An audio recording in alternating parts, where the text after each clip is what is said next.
Hi friends, അസ്സാം വലൈക്കും. അപ്പോൾ ഞാനിന്ന് വന്നിട്ടുള്ളത് ഒരു ബീഫ് റോസ്റ്റിൻ്റെ റെസിപ്പി ആയിട്ടാണ്. അത്യാവശ്യം തന്നെ ഡ്രൈ ആയിട്ടിരിക്കുന്ന ഈ ഒരു ബീഫ് റോസ്റ്റ് നമുക്ക് എങ്ങനെ തയ്യാറാക്കാൻ നോക്കാം.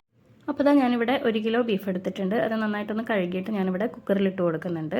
ഇനി ഇതിലേക്ക് നമുക്ക് കുറച്ച് പൊടികൾ ചേർത്ത് കൊടുക്കാം.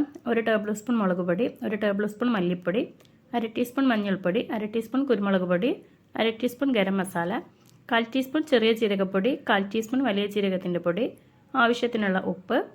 നമുക്കിതിലേക്കൊരു 1/2 ഗ്ലാസ് വെള്ളം കൂടെ ഒഴിച്ച് കൊടുക്കാം. ഇനി ഇതെല്ലാം കൂടെ നന്നായിട്ട് തന്നെ നമുക്കൊന്ന് മിക്സ് ചെയ്ത് കൊടുക്കാം. അതിനുശേഷം ഇത് നമുക്കൊരു 5 വിസിലടിക്കുന്ന വരെ ഇതൊന്ന് വേവിച്ചെടുക്കാം.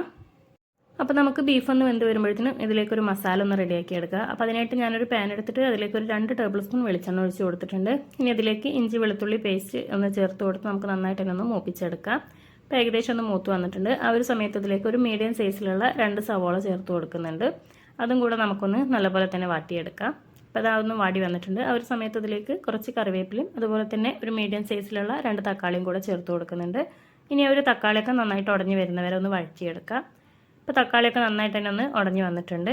ഇനി നമ്മൾ നേരത്തെ വേവിച്ചെടുത്തിട്ടുള്ള നമ്മുടെ ആ ഒരു ബീഫ് നമുക്കിതിലേക്ക് ചേർത്ത് കൊടുത്ത് നല്ലപോലെ തന്നെ ഒന്ന് വറ്റിച്ചെടുക്കാം. ഒരു മീഡിയം ഫ്ലെയിമിൽ വെച്ചിട്ട് വേണം നമ്മൾ ആ ഒരു ഗ്രേവി വറ്റിച്ചെടുക്കാനായിട്ട്. അപ്പോഴാണ് നമ്മുടെ ആ ഒരു ഇറച്ചിയിലൊക്കെ നല്ലപോലെ തന്നെ ആ ഒരു മസാല ഒക്കെ ഒന്ന് പിടിച്ച് കിട്ടുള്ളൂ. അല്ലാന്നുണ്ടെങ്കിൽ പെട്ടെന്ന് തന്നെ അത് കരിഞ്ഞു പോകും.